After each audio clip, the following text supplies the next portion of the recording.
ঢাকা বিশ্ববিদ্যালয়ে আর কখনোই guest room গণরুমের culture ফিরে আসতে পারবে না। 5ই আগস্টের গণ অভ্যুত্থানের পরে এই যে গেস্ট রুম গণরুমের যে কালচার, এটা আমরা এক ধরনের শেষ করতে পেরেছি। আমরা ঢাকা বিশ্ববিদ্যালয়ের শিক্ষার্থীদের কাছে, একজন বিশ্ববিদ্যালয়ের শিক্ষার্থী যখন সে প্রথম বর্ষে বিশ্ববিদ্যালয়ে ভর্তি হতে আসে, সে অনেক বড় স্বপ্ন নিয়ে আসে।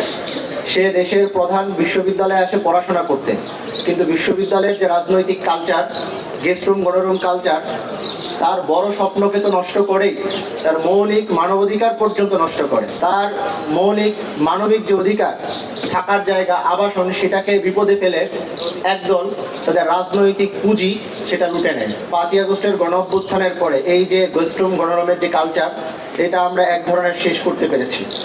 ছাত্র শিবিরের জায়গা থেকে আমরা শিক্ষার্থীদের কাছে এই আশ্বাস দিতে চাই এবং শিক্ষার্থীদের কাছে আমরা আশ্বস্ত করতে চাই, গেস্ট রুম গণরুম কালচারের রীতি ঘটেছে এবং এই ঢাকা বিশ্ববিদ্যালয়ে আর কখনোই গেস্ট রুম গণরুমের কালচার ফিরে আসতে পারবে না। আমরা যতদিন ঢাকা বিশ্ববিদ্যালয়ে আছি, যে সমস্ত ভাইয়েরা, যেই হাজার হাজার শিক্ষার্থী ভাইয়েরা যারা গেস্ট রুম গণরুমের কবলে পড়ে নির্যাতিত হয়েছেন, এটা তাদের প্রতি আমাদের দায় যে ঢাকা বিশ্ববিদ্যালয়ে আর কখনোই কোনো দল যদি চায়ও, আমরা সেটাকে প্রতিহত করবই।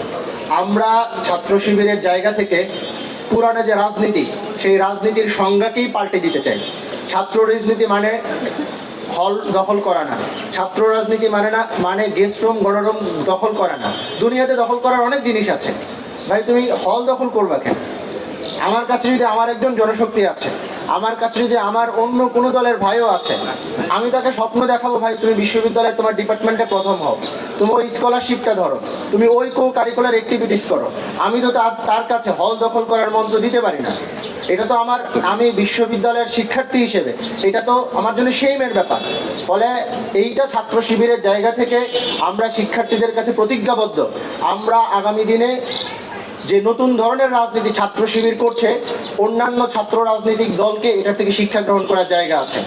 ছাত্র শিবিরের জায়গা থেকে আমি ছাত্র রাজনীতিকে এভাবে দেখি, ছাত্র রাজনীতি মানে হচ্ছে আমি নিজে যেমন স্বপ্ন দেখব, আমি নিজে যেমন ভালো পড়াশোনা করব, আমি আমার অপর ভাইকেও নতুন করে স্বপ্ন দেখাবো।